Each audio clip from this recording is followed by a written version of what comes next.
Hi everyone, आप सभी का मेरे YouTube चैनल पर बहुत बहुत स्वागत है। जिन्होंने मेरे YouTube चैनल को सब्सक्राइब नहीं किया, प्लीज़ मेरे चैनल को सब्सक्राइब करें और साथ के साथ बेल आइकन को दबाना न भूलें। हाँ, यदि आपको मेरी वीडियो अच्छी लगे तो आप इसे लाइक करें और शेयर ज़रूर करें। आज हम 1.3 का पहला सवाल, सिद्ध कीजिए कि वर्गमूल 5 एक अपरिमेय संख्या है, इसको हल करेंगे। और आपको पता है कि वास्तविक संख्याएं दो प्रकार की संख्याओं से मिलकर बनी होती हैं, परिमेय संख्या और अपरिमेय संख्या। हमें इसको अपरिमेय संख्या सिद्ध करना है तो हम विरोधाभास विधि का प्रयोग करेंगे, जिसमें वर्गमूल 5 को हम परिमेय संख्या मान के चलेंगे। तो इस प्रकार से हम इसकी माना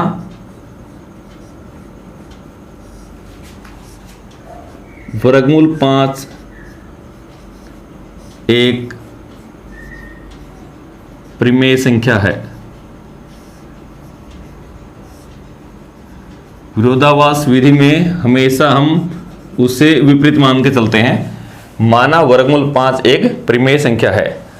अगर ये परिमेय संख्या है तब तो वर्गमूल 5 को क्या लिख सकते हैं हम? P बटे Q के रूप में लिख सकते हैं, क्योंकि सभी परिमेय संख्याओं को P बटे Q के रूप में लिख सकते हैं।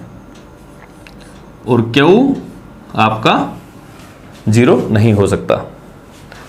और साथ ही साथ P और Q का HCF हाईएस्ट कॉमन फैक्टर, उसको आपने क्या मान लिया? 1। तो इसको इस तरफ गुणा कर दो, वर्गमूल 5 Q इधर आगे गुणा हो गया बराबर P। अब आप दोनों तरफ वर्ग करने पर, दोनों तरफ वर्ग करने पर, आपने दोनों तरफ वर्ग कर दिया। जब वर्ग करोगे तो क्या हो जाएगा? वर्गमूल 5 Q सारे का वर्ग बराबर P का वर्ग। वर्गमूल 5 का वर्ग, वर्ग से वर्गमूल कट गया 5, Q की शक्ति 2 बराबर P की शक्ति 2। आप यहां ध्यान से देखें, इधर ये वाली संख्या और ये बराबर है, तो जो इसके गुण होंगे वही इसके गुण होंगे। आपको ये साफ साफ दिख रहा है कि ये वाली संख्या 5 से भाग होती है, क्योंकि यहां पर 5 आपको दिख रहा है। अगर ये 5 से भाग होती है और ये इसके बराबर है तो ये भी 5 से भाग होगी। तो इसका मतलब आप ये कह सकते हैं P की शक्ति 2, P की शक्ति 2 कोमा 5 से भाग होती है। यहां आपको साफ साफ दिख रहा है। अगर ये 5 से भाग होती है तो P भी 5 से भाग होगी। तो आपकी एक प्रमेय है, उसके अनुसार यदि किसी अभाज्य संख्या का वर्ग किसी धन पूर्णांक से भाग होता है तो वो अभाज्य संख्या भी उसी धन पूर्णांक से भाग होगी। इसका मतलब क्या हुआ कि यदि P 5 से भाग होती है, हम इसको दूसरे शब्दों में क्या लिख सकते हैं? तो P का एक गुणज क्या है, या एक गुणनखंड क्या है? 5 है। तो 5 उसका गुणनखंड है। तो क्या मैं ऐसा कर सकता हूं, यदि ये इसका गुणनखंड है तो माना जो P था, P को मैं ऐसा लिख सकता हूं 5, क्योंकि ये इसका एक गुणनखंड है, गुणा में कोई और दूसरा पूर्णांक 5m। अब आप ध्यान से देखिए, जो आपने यहां पे, इसको आप समीकरण नंबर 2 दे लें नाम। P का मान जो ये आपका निकला है, ये समीकरण नंबर 2 में रखने पर, अगर आप इसको समीकरण नंबर 2 में रखेंगे, 5 Q की 2 बराबर P की जगह आपने रख दिया 5m उसका वर्ग, 5 Q की 2 बराबर 5 का वर्ग 25, m की शक्ति 2। तो Q की शक्ति 2 कितना हो गया? 25 बटे 5, यहां 5 से काटोगे इसको तो कितना आ जाएगा? 5 m की शक्ति 2। इसको आप समीकरण नंबर 3 बोल दो। अब ध्यान से देखिए, जो ये पक्ष है, राइट हैंड साइड है, इसके अंदर आपको 5 दिखाई दे रहा है, तो इसका मतलब ये भी किससे भाग हो रही है? 5 से। अगर ये 5 से भाग हो रही है तो ये इसके बराबर है, तो Q का वर्ग ये भी 5 से भाग होगा। इसका मतलब क्यू की शक्ति 2, 5 से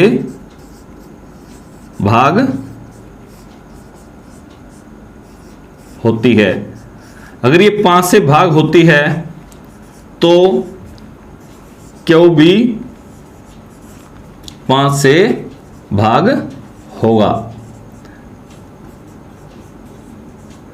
अभी अभी आपको बताया था मैंने, जो ये रिजल्ट था सेम वही दोबारा से लगा दिया।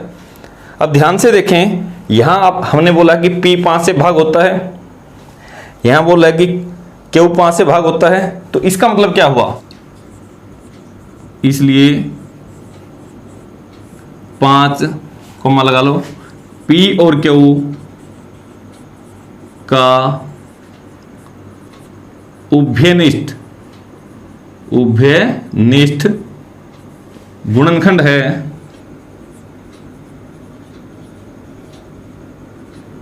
क्योंकि दोनों इससे भाग हो रहे हैं, तो इसका मतलब ये इनका उभयनिष्ठ गुणनखंड है।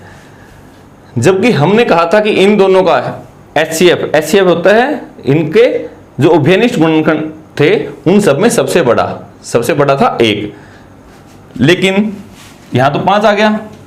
तो इसका मतलब जो चीज हम मान के चले थे, जो कंडीशन हम मान के चले थे, वहां पर ये विरोध प्रकट करता है।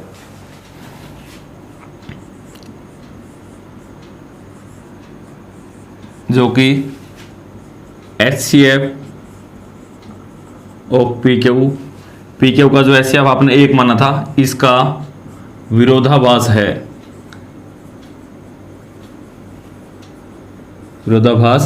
है। क्योंकि हमने माना था कि इससे बड़ा तो कोई हो नहीं सकता 1 से बड़ा, लेकिन यहां तो 5 आ गया, तो ये हमारी जो ये कंडीशन थी इसका विरोधाभास है। इसलिए हमारी कल्पना, जो हमने कल्पना की थी, हमारी कल्पना गलत है। हमने क्या कल्पना की थी कि ये एक परिमेय संख्या है, हमारी कल्पना गलत है।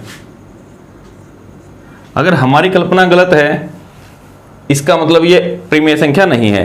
ये परिमेय संख्या नहीं है तो ये फिर अपरिमेय संख्या है, क्योंकि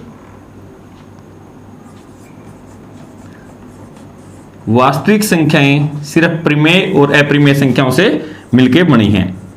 अगर ये संख्या परिमेय नहीं है तो सीधी सी बात है कि ये संख्या कैसी है? अपरिमेय संख्या है। इस प्रकार से आपने इसको सिद्ध करना है।